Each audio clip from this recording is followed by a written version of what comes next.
And we are live. It looks like we are officially live. I want to just jump right in here while people are slowly filtering in. I'm just going to kind of jump right into the pool. Okay.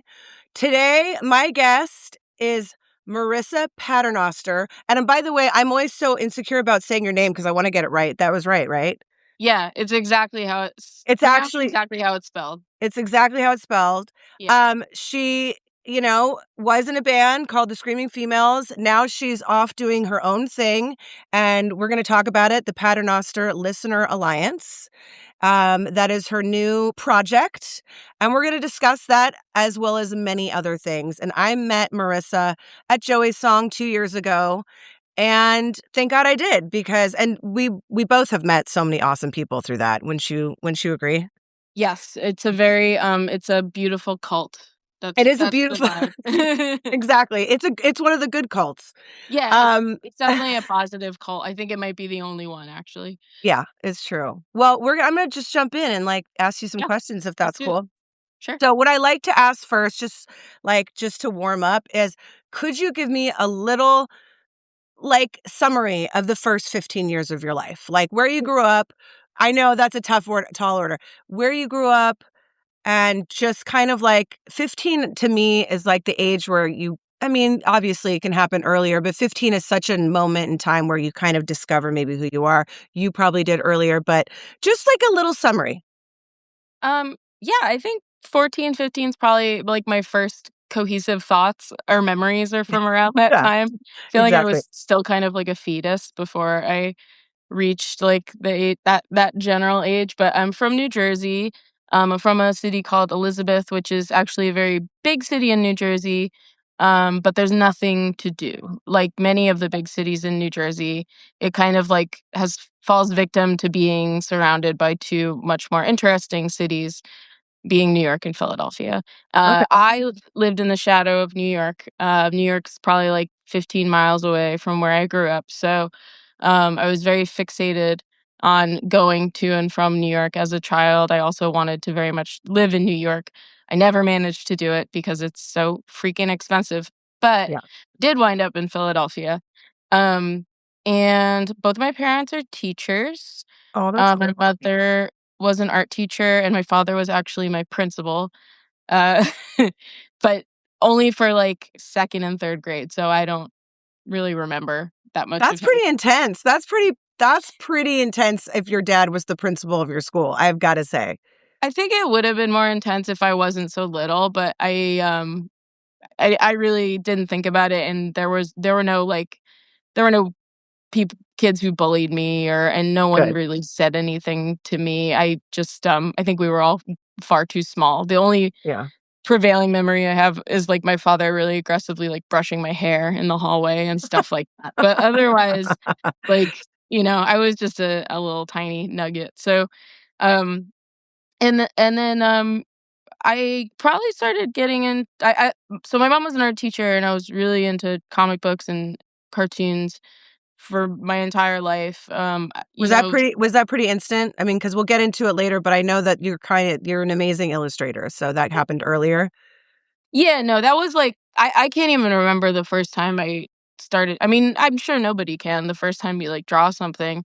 Um it's it's one of the it's one of the first things I feel like a human being does when once they have the capability or means to take a pencil or pen to paper.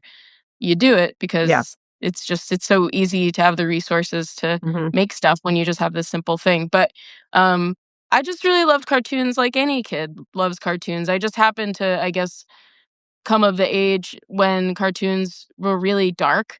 Totally. And sort of, What year were you born? I was born in 1986, so I was Okay. watching like Ren and Stimpy, and probably most notably Ren and Stimpy was something I was very, very fixated on, especially Oh the yeah. drama.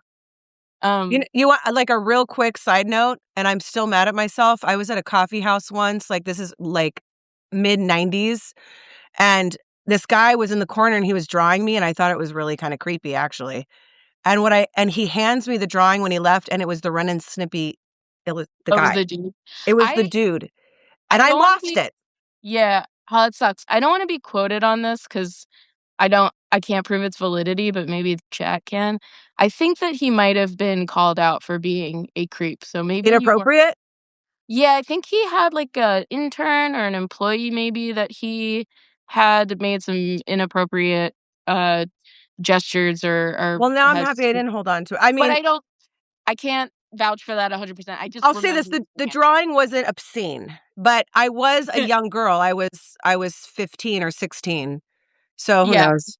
Well, I mean, Ren and Stimpy was a wild cartoon. I can't Yeah. really believe that it was on children's television, but I was obsessed with it, and I at least in terms of, like, the art itself, I mean, it only really made me wanna draw more, and and then I got really into superhero comics.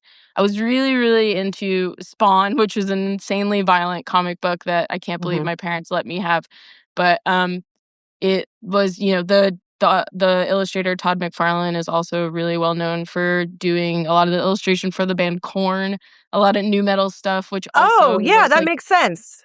yeah, very prevalent in my young age. I wasn't super into nu metal, but, like, it was guitar oriented, so I listened to it. I had very indiscriminate taste. I was just like, "If there's a guitar, like, I wanna know about it. I wanna hear about it." So, Yeah. and then just his illustration style, I guess the darkness, about it and just, the amount of detail and just, his skills as a draftsman was very appealing to me, and so, I was really into comic books and cartoons, and then, as I got older and stopped reading superhero comic books, I read graphic novels um, and then, we're past probably the point of me being a teenager, and I'm, like, in college going to Rutgers University. Nice. Which is in New Brunswick, New Jersey, which is like 30 minutes from where I grew up. And that's where I started my band. Oh, how And old were you? How old were you at this point? I think Streaming Females started, yeah. So Streaming Females started when I was either like the end of 19 or 20 because I couldn't drink for the first like year, 2 years of being in the band. I remember I that. I was reading something about it, and, like, did you guys really am I completely nuts, or how many albums did you guys release? Because were there, like, 11? There's 8 studio albums, Okay. and then, there's a live album, there's a Yes. compilation of singles, I'm probably missing some stuff. Yeah, well, that, like, completely impressed me Well, because that's just an extremely prolific amount of work, like, and I'm not gonna say I mean, there was a decent period of time, but that like, a lot of people can't muster up that amount of work, I feel like. So, uh, that just really, really impressed me, and so not just the material itself, but the amount of, like, the material is so impressive, and then were you the main songwriter in that project, or how was the writing I process? mean, we were pretty democratic as far as, like, writing was concerned, like, we definitely wrote all of the songs together, and Okay. nothing really went, without kind of, like, being analyzed or critiqued by all 3 members, Yeah. but, I would say that, like, the bulk of, all the melodies and words and came from me, but I also had a decent-ish amount of songwriting experience, I Right. guess, already, and I was a little bit more aggressive probably in Right. bringing the ideas to the table because I had been writing songs on my own as Noun for, like, a while and recording Mhm. them on my dad's work laptop, which I'm sure he really didn't love. Right. Um, and so, I would be hesitant to be like, "Yes, I was the primary songwriter." It would really just depend on what song you're talking Right. about. Totally. Um, but, yeah, I mean, like, I was obsessed with writing songs, and I still am obsessed with writing songs. It's just, like, a combination of, like, probably OCD, like, hyperfixation, Yeah, I understand. yeah, it's a lot more of a compulsion than it is probably, like, something that feels pleasing or like a Well, create you probably feel like you have to do it. I mean, you're clearly unbelievably talented, so it's like it's part of your calling, it's your destiny, and it's just who you are, you know? I I guess so. I never Yeah. saw it coming, I'll tell you that. Can I ask you a question vocally? Because I'm so impressed by your vocals. Like, I'm such a snob. I'm gonna be real fucking honest. I'm a snob. Like, but when as soon as I heard your voice, I was just like really taken back because I was like, wow, I never hear that often. As far as especially my reaction is not usually that. I'm not. That sounds so snobby, but you know what I'm talking about. I mean, you're a skilled singer. Like You're allowed to have, like, critical right? critiques. But, like, Yeah. you also have such an originality to it. There's, like, this natural, like, vibrato. There's such character to it, like, almost like your voice almost it re like, when I saw your illustrations, like, your voice almost makes more sense in, like, the weirdest way because you're so able to crawl out of this tone into another tone, and it's I love that about your voice so much. Like, where did you learn how to do that? Well, voice is the only thing I've ever really had any kind of, like, conventional lesson in, and it's just because Really? I just had choir. Right. I was in the choir for the first, whatever, 13 years of my life until I went to high school, and then I went to parochial school, and they don't have music because you have God. And who needs the arts when you have the Yeah. Lord? Yeah, God doesn't want you to sing, okay? God He doesn't want doesn't. you No, to it's true. yeah. He does. But so, I had a very passionate and, just, like, really strict choir teacher whose name I'll never forget, Miss Perino, and, she took her job really seriously, and we were all terrified of her, but it really rubbed off, and I think we took it seriously. I mean, I know I did. Yeah. Um, but I wasn't really interested in singing in a band. I'm a pretty shy person, or at least I was. I think I kinda grew out of that a little bit because I was in a band for 20 years, and it's hard to. But you know what? Honestly, like, a friend of mine, who's an unbelievable talent, and, she is yeah, she's unbelievable. Like, on stage, you really wouldn't think that she's a quiet person, but she also is too. Like, she's just actually very shy. So I think it kind of it's that's not too odd, you know? Yeah, I guess I wouldn't pick shy as the word to describe me. I try to be very careful with what I choose to say out Yeah. out loud. I understand. I mean, I don't But understand. I'm a little bit of the opposite, but I wish I could shut my mouth sometimes. I I gotta say, like, I don't think being really shy or reserved did me any service. I Mhm. learned how to, like, grow out of that a little bit because I was in a band and I just, like, sleeping on people's floors and, traveling full time and having people around you 24/7. I kinda had to, like, let myself loose a Yeah. little, and that was really difficult, and I experienced a lot of growing pains, Oh, I for lack bet. of a better word, doing that stuff. But that's all to say, like, I was not interested in singing. I didn't want anyone to pay attention to me. I didn't want to be the focal point of whatever group I was in. All I wanted to do was play guitar. I was really, really, really hyper fixated on playing guitar.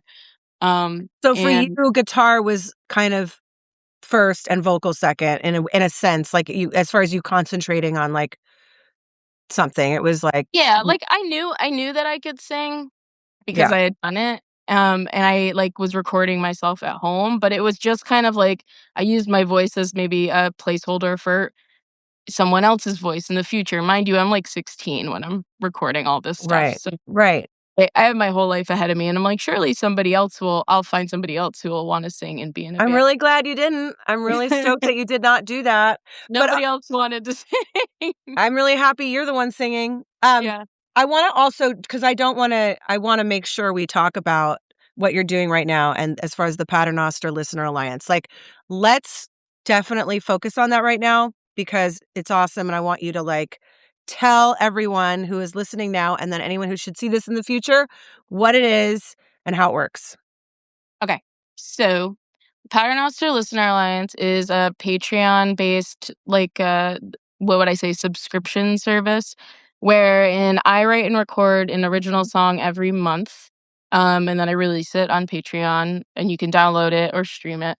And then at the end of the year, people who are signed up can get, like, an archival tape of all the songs, and you get a booklet of the accompanying drawings for each That's song. so And cool. in this case, you're getting the first volume of, like, a memoir comic that I'm doing. So That's what people will receive this year if they sign up. And you can only sign up for the next, what day is it? The 28th. 8th? Yeah. So you can only sign up for the next couple days. Enrollment ends on the 31st.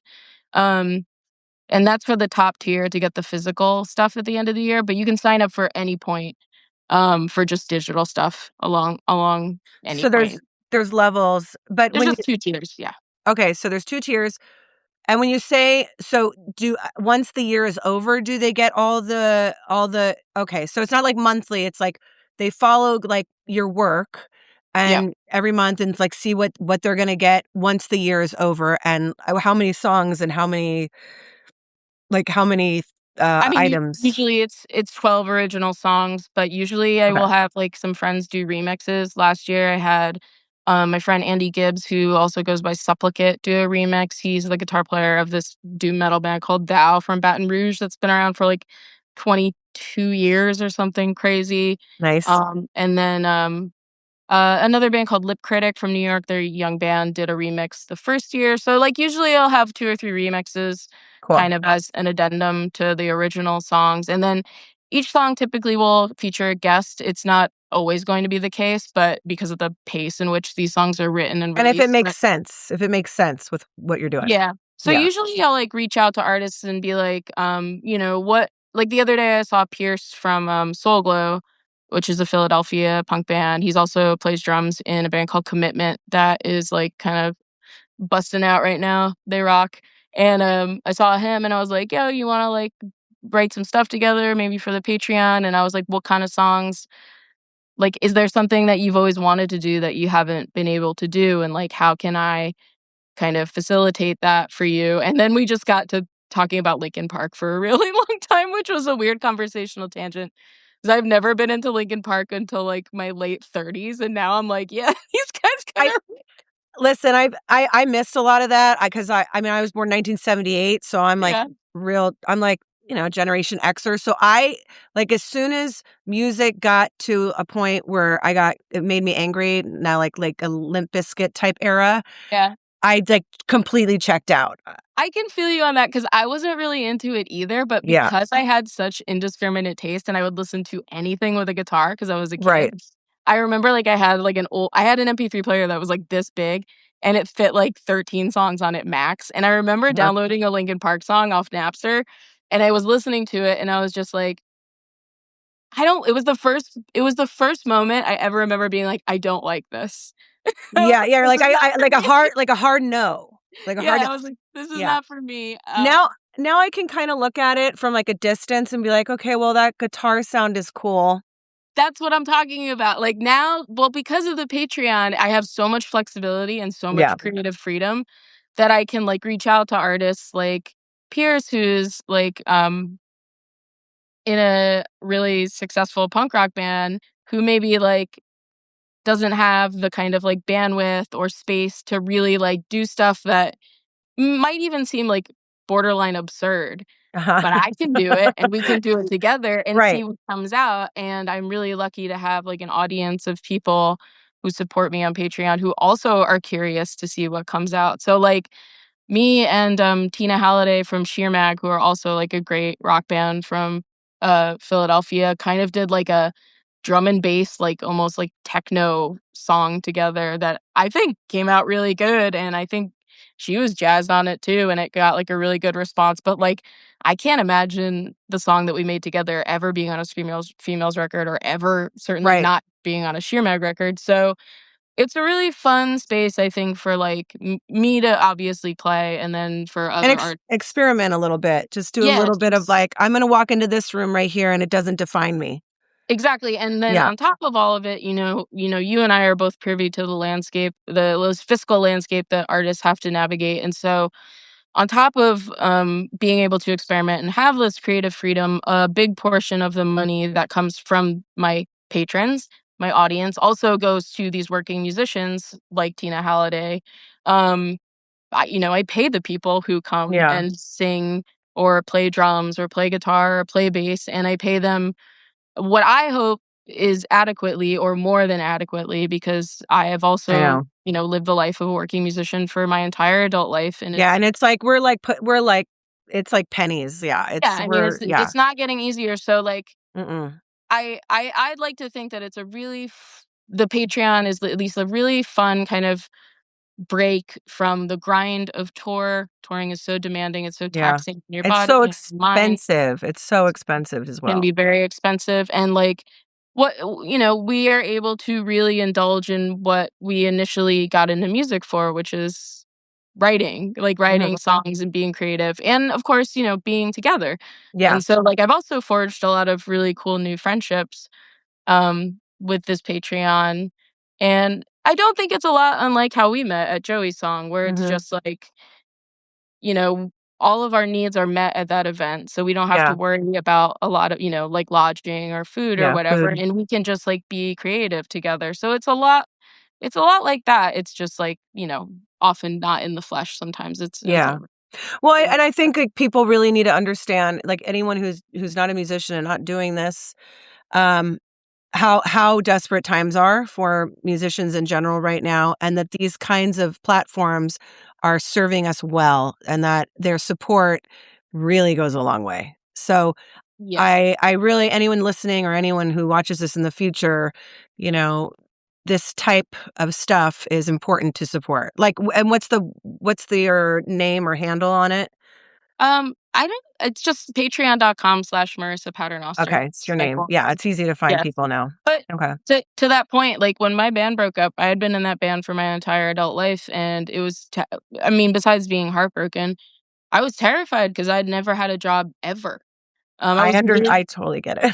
I was lucky, but I was really lucky, like, I never had to work I mean, I did work at the Gap for, like, a month, but, like, I Yeah. never had to, like Who didn't?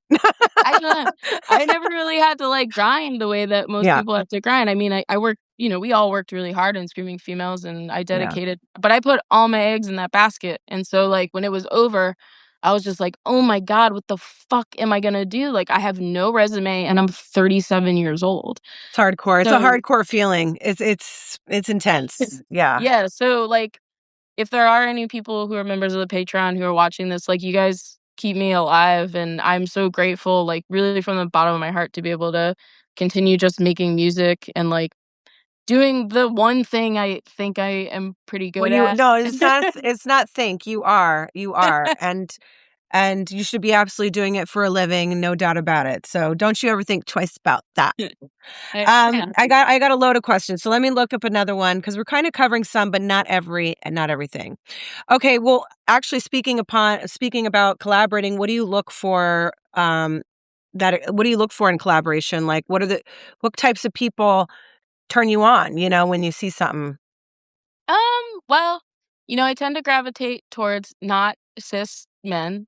I've done my time. I don't Yeah. really, um, know if I need to, uh I don't know, I just, like and that's honestly the way I think I've always curated my taste in music is I really do favor kind of, like, not cis dude voices. Mhm. I grew up listening to Riot Girl. It changed my life. You know, not to sound like a complete cheeseball, but it, like, set me free. Like, I also, I grew up as a young gay kid in, like, suburban-ish New Jersey. There were no gay people around me. There were no queer people around me.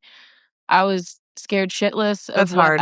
of what I knew, Yeah, and it was a very different time, it was, like, the late '90s, so being gay was still not, um, by no means socially yeah, acceptable, and I'm really glad that we've made so much progress, yeah. I think. Uh, I know in some But places.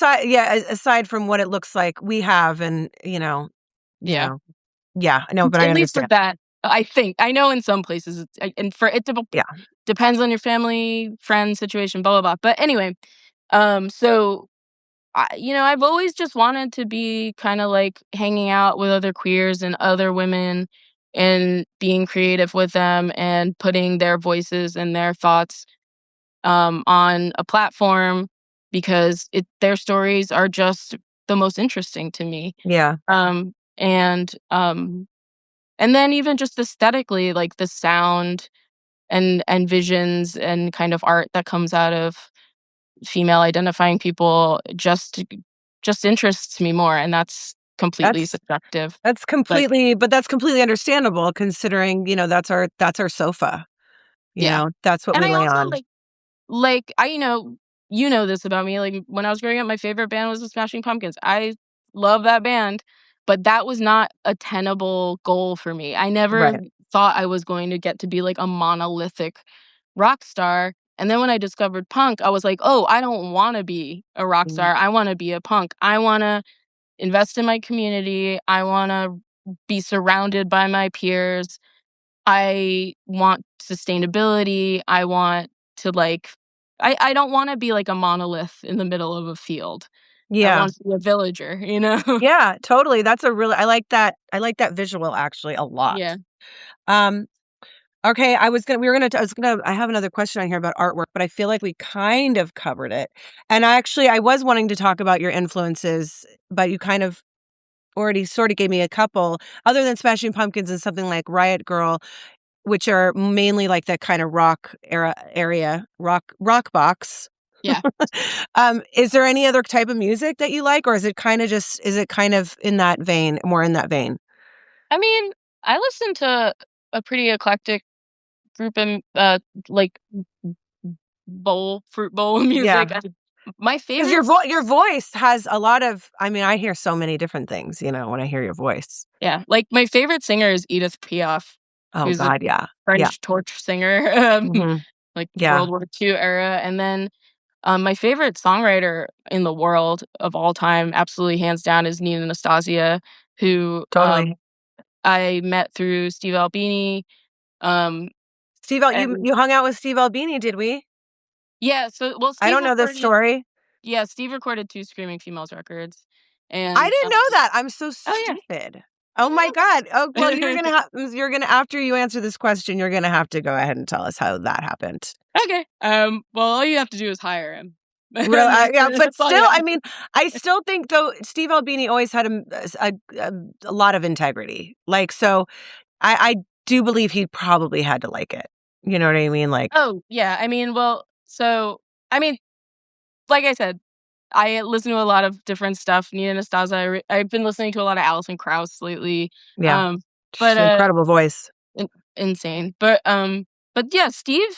I mean, it was I think our fifth record we recorded with Steve, and when he was still alive and working, all you had to do was call him, and as long as you took your project seriously, he would take you seriously, and Oh, he was a cool. working musician and engineer, much like myself now, and um working with him was delightful. I mean, I knew all the stories about him, of course, and his supposed temperament, and I knew about kind of uh some of his projects in the past, which were probably named in poor taste or whatever. But I was also like a really big fan. Like I love Big Yeah, Black. Songs About Fucking is one of my favorite records. I actually really love his visual artwork, which is can be seen on the cover of uh, his most poorly named yeah, project's record.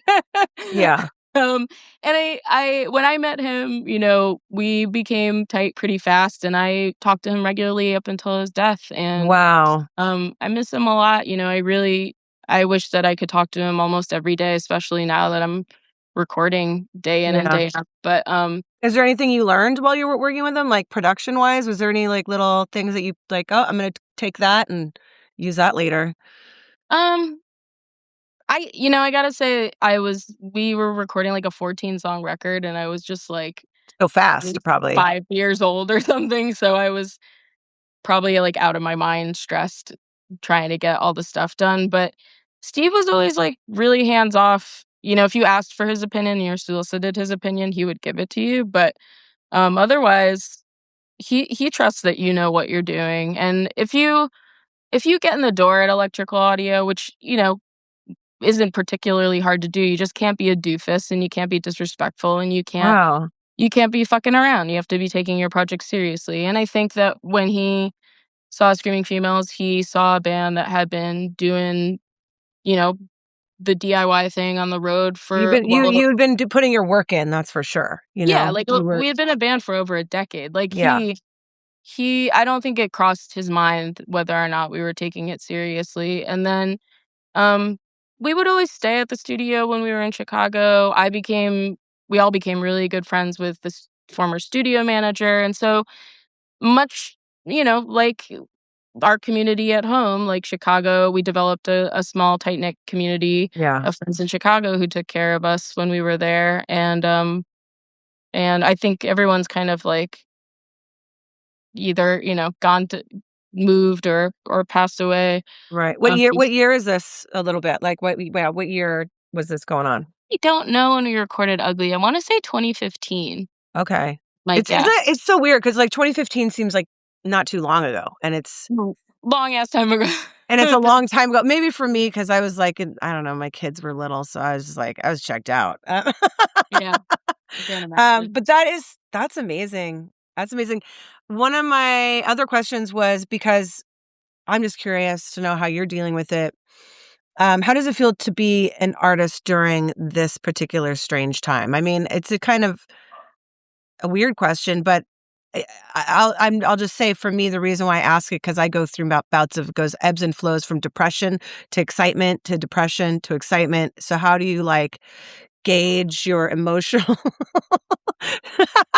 Dude, I don't know. I'm, like, so emotionally exhausted I know. by everything, just like what the administration is doing, the domestic terrorism that's going on day in and day out. There's like a new crisis that we all Yeah. have to like pay attention to. And then of course I'm like watching it all unfold in real time with everybody else through like my horror lens, which is the phone. Yeah. And, I think that's the unprecedented thing is that we all kind of have like this small personal window into seeing exactly how bad it is. Can I quantify whether or not this is a worse time than times in the past? Probably is, but I don't Yeah. know for sure. But Yeah. I think artists definitely have a responsibility, as, creatives to, like, capture these moments from our, perspectives and lenses and kind of, like, put them in a little capsule so that when, people in the future and even the present, either need to kind of like reflect or process what's going on. Maybe art can serve as like an agent to get them to a point where they can either like accept or move on or kind of like internalize um, that these things are very real and a lot of the policies that the Trump administration has put into place has already cost probably hundreds of people their lives and their livelihood, and that it's not a fucking joke. Like, Yeah. and Yeah. um, It should never be glossed over. yeah, Yeah. I think artists, for lack of a better metaphor, should put a frame around this stuff and kind of like force you to look at it like you're the dude in Clockwork Orange because what's happening is absolutely horrifying um and yeah, I mean it does and then of course like I go back and forth between feeling really silly that Right. like I'm on the internet while people are literally being like executed in the streets of your home city and I'm Yeah. like join my Patreon. But um just just because I feel passionately about this as far as being an artist, and I totally understand what you're talking about. I think just as long as we acknowledge it and put light on it and don't completely, like, ignore it, that's our main job. I think we need to go and do our art just to keep sane, just to keep on getting up in the morning and wanting to continue. But I totally understand that because I feel the exact same way, and in a way, but we can't let that energy put tape over our mouths because we feel too humble. Do you know what I mean? Like, but yeah. I completely understand what you're talking about, but that's why I definitely think it's more important than ever for artists to, like, do their thing. So, Yeah, well, I know, like, one thing that gets me up in the morning, of course, is like the joy of being able to create and that it brings me a great deal of yeah, satisfaction. But it's also the joy in which that I get from other artists. Like when I wake up and I put on like a Nina Nastasia record and I'm listening to it while I like brush my teeth or whatever. And totally. it just fills you with like this like when you listen to music that you love or you look at art that you love or whatever, you watch a movie that you love or watch a documentary you love, it fills you with this feeling that, like, I still think humanity does not have, like, a word for that's much akin to, Agreed. like, romantic love. And like, the only things that I can really think of in life that kind of make life worth living are our relationships, music, art, probably dogs, maybe eating good food, and that's, like, pretty much it. So, like, if we're just gonna kind of, like, nix art out of the conversation because times are dire, we're kind of, like, Kind of fucked, actually. kind of yeah, we're kind of taking Yeah. something away from ourselves for no good reason. So, Yeah. um I invest in the arts. I surround my entire life with art and artists. I, try to support as many artists when I can, however I can, and, I feel really lucky to be part of that community. Yeah. Um, so You so know? yeah, I mean, but yeah, to your point, it's an incredibly fucked up time. Yeah. Get out there in the street and scream in their fucking faces. Yeah. Probably I'm not saying to throw rocks at them, but Yeah. maybe But maybe rocks snowballs. Maybe snowballs. or I'm not saying anything, you know what? I'll say it. But, Another question I had, because you've done it for as long as you've done it, and, you've worked with a lot of people. I'm curious to know what, and I'm sure there's so many answers to this question, but what, maybe couple answers or one answer that really jumps out at you? What have you kind of learned in at this point regarding music, or like being a musician? What, like, whether it's about the business, whether it's about the process of making art, what do you kind of feel like that maybe you didn't know 10 years ago? Like, what do you know? What do you feel like you know? I guess sometimes I, like, work at a studio that has a lot of, like, young people come in and out, like, and by young, I mean, like, teenagers, Yeah. and once in a while, they'll be like, "How do you make it?" And, obviously, I'm just like, "I don't know, because I still haven't made it, and I don't know, like, I what." know. It is interesting that, like, I've heard the similar thing of how did you get where you were, and I'm like, that is such a complicated answer, and I'm not even there. Yeah, and I I'm not don't think there. I ever will be, and, like, wherever it is, like, a very subjective Yeah. locale. You would have to describe it to me in great detail if I could Mhm. tell you how to get there, but I think the one prevailing thing that an artist really needs to have to, I guess, do it for a living, let's say that's the goal, is that you really just have to enjoy it and want it. If you just wanna if you just wanna obtain attention, or you want some eyes on you, or you want kind of like the clout or the accommodations that come along with, like, being an artist, that's the least thrilling of the A entire debacle. 1,000% yes. Yeah, Yeah. and you will Yeah. be egregiously disappointed if those Uh, are the y things that you're looking for. If all you want is, like, a plate of cheese that's, like, cut Yeah. up in some deli slices, like, you're gonna be bummed out, but if you take it really seriously, the it going back to the Steve Albini archetype, if you take your art seriously and you, have a critical practice and you really deeply care about it, other artists are gonna see that, and they're Yeah. going to see the character that you have, and they're gonna see the validity that your art has. It's going to be intrinsic in your work. It's gonna already make itself shown. So, um, you kinda gotta be real with yourself. It's like, is this really what I want, or do I just want, like, the other crap that comes along with it? And if you want the Yeah. other crap, It's true. You have to be go for it. honest. You have to be honest with Yeah, yourself. you have to be Yeah. really real with yourself, and Yeah. sometimes that can be really painful. Yeah. When Screaming Females ended, I was just like, "Do I still want this? Like, is this something that I wanna do?" And I have come to terms with what I want, and it is different than what I thought it would be. And Yeah. my life is different than what I thought it would look like. I thought I would be in a full-time band on the road right now again, and I'm Isn't that not. isn't isn't that the truth? Like, it's Yeah. sorry to interrupt you, but it's just like I was thinking about that yesterday of when I started being whatever, myself, whatever, when I started writing songs, and you have this super weird idea of where that is all going. And then you like catch up with yourself, let's say in my case, 25 years later, I'm like, wow, this is not what I thought, but I'm still completely down to do it, even though I'm still even though I'm still in the garbage like alley digging through the fucking shit.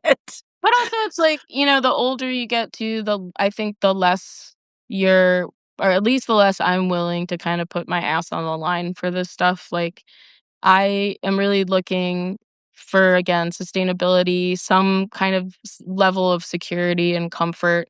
I also am taking care of myself in a way that I didn't when I was in my 20s, which I I think is I probably true for most people. isn't that the kind of I know you and I kind of like talked about this in Madison, just like a little. We had a little talk. Yeah. I've always been a pretty I don't know how the right way to, but I've experimented, done a lot of things that were Yeah, probably you party. not so great for me. Yeah. Um, but and I'm sure you have similar stories, and I'm just so shocked that at 47, I finally, or maybe I started taking more better care of myself 45. I really didn't see it coming where I would care about music so much, which I do, that I would actually get my shit together for music, for like literally for this art that I love so much. Like, is Yeah. that kind of how it was for you? Like, well, I can't do this if I'm going to be fucked up all the time, I you mean, know? I was I think there was a part of me that was just like, "Man, if you, like, stopped if you" I mean, I haven't, like, completely stopped drinking, but I was just like, "Man, if you Understand? stopped drinking or you stopped kinda, like, burning the candle at both ends, Marissa, you could be, like, unstoppable. You could really make some of your best work if you stop abusing yourself," because that's essentially what I was doing. I was just, like, Yeah. run so ragged from kinda, like, the lifestyle that I chose, and I celebrated, and I have no regrets Was a about. lot of that though anxiety, like all that socializing, all of that? Yeah, me Yeah. too. Yeah, I I mean, understand. I think, when you're a full-time touring musician, you're expected to be grateful for absolutely every single moment, and it does feel like you ought to be because Yeah, being a full-time working musician is very much a privilege, but it also is work, yeah, and a you lot of work. never ever get to be alone for, like, 5 seconds, No. and you could be at work for months, Mhm. like, and it's True. I I'm hard pressed to think of other jobs like that aren't being, like, in the military or, like, a sailor. I Yeah. can't or, like, maybe working in an oil field. Like, I can't think of any other job where you are with your coworkers even when you're asleep. Yeah, yeah, all the Um, time, and it's, like, also, like, "Thank you, thank you." There's always this, like, "Thank you," which is obviously something you have to say if someone gives you a compliment, like, I get that, but yeah. there's also this weird feeling that I'm sure a lot of artists have. There is some self-hatred going on, there's a lot of anxiety, maybe hatred's a little strong word, but a lot of, just not feeling a part of this world is the best way maybe I can describe it, and the compliments feel odd I sometimes. mean, it's completely destabilizing. There's no Yeah, other lifestyle like it. I mean, yeah. you go from, like, 0 to 60 or 0 to 120 every single day because you Mhm, spend the entire day sitting on your ass, mhm. completely nonverbal, doing nothing, and then all of a sudden you're in front of, like, 800 to 1,000 people, and they all love Yeah, you, yeah, and it's then weird. they It's all weird. leave, and Yeah, it's weird. you're sitting on your ass again, nonverbal, By doing yourself. nothing, and it's just, like, the emotional and, like, whiplash of it is just really insane, and when you do that day in and day out and I'm not trying to be like, I didn't love every second of it Oh, because I no, no, really did have a great time, but it's totally. so weird. It's just not normal. It's, like, not the Yeah, normal human experience or how it should be, but it comes with this job and this vocation, and it's bizarre, and it's genuinely bizarre. it's very Y strange, and I'm yeah. not sure human beings are I think some humans were built for it, Yeah. maybe, like, Prince Yeah, Prin and, like, who's Totally. probably an alien, Yeah, probably. yeah, yeah. Maybe the boss. I don't know, Madonna, I'll get she back seems to to you. like it a lot. Madonna loves Yeah. it.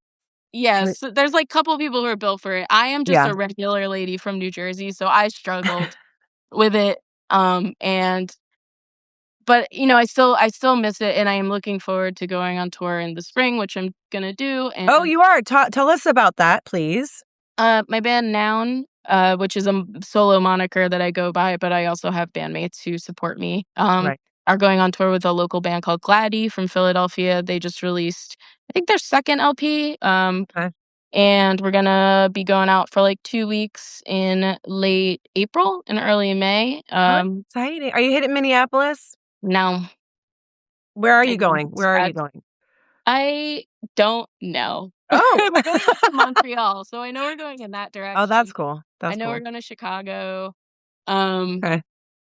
I would have Well, to let me know, and I'll yeah. talk about it here, and I'll just I'll post something about it, and if you do go to Chicago, let me know. I like to go to Chicago a lot to visit your favorite person. Hell So, yeah, introduce me. yeah. I'll do my best. Okay, cool. Anything for you. Thank you, my love. Absolutely. All right, well, we did it. That was 45 minutes, and I could talk to you much longer. Bye, honey. True. Wait, why I'm forgetting his name. Oh, this is Gerbil, she's 11 now. Gerbil. She's Gerbil. falling asleep. Mickey ran off, or else I would have Mickey say goodbye. Gerbil's been here the whole time. Oh, is she? She. She's gender nonconforming. She's oh, okay, okay. Well, Non-binary. that little cotton ball is cute. Yes, I love her. And I love you, Marissa. She's here. Thanks I for love calling. you. Absolutely. And everybody check out her Patreon.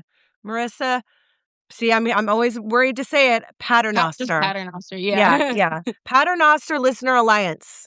Yes, that's it. All If you right. just Google it, you can find it. All right.